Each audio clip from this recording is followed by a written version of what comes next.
I begged the Ukrainians.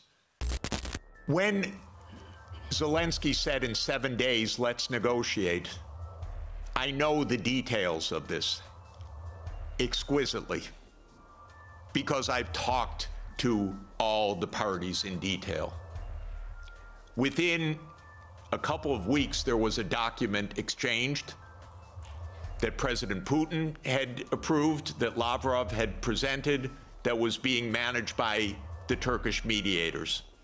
I flew to Ankara to listen in detail to what the mediators were doing. Ukraine walked away unilaterally from a near agreement.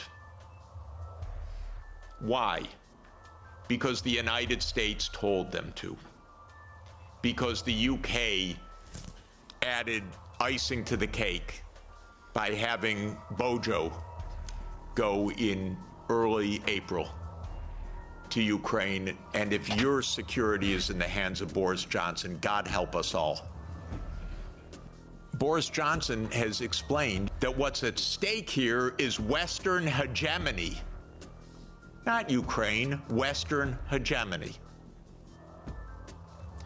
Michael and I met at the Vatican with a group in the spring of 2022, where we wrote a document explaining nothing good can come out of this war for Ukraine.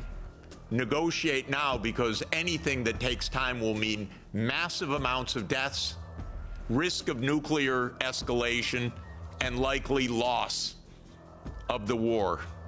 Since the U.S. talked the negotiators away from the table, about 1 million Ukrainians have died or been severely wounded.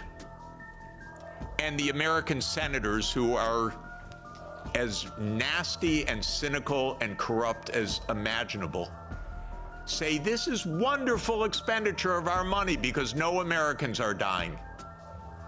It's the pure proxy war. One of our senators nearby me, Blumenthal, says this out loud. Mitt Romney says this out loud. It's best money America can spend. No Americans are dying. It's the best money we've ever spent. Thank you so much. It's unreal. Now, just to bring us up to yesterday, this failed. This project failed. The idea of the project was that Russia would fold its hand. The idea all along was Russia can't resist, as Zbigniew Brzezinski explained in 1997. The Americans thought we have the upper hand. We're going to win because we're going to bluff them. They're not really going to fight. They're not really going to mobilize. The nuclear option of cutting them out of SWIFT, that's going to do them in.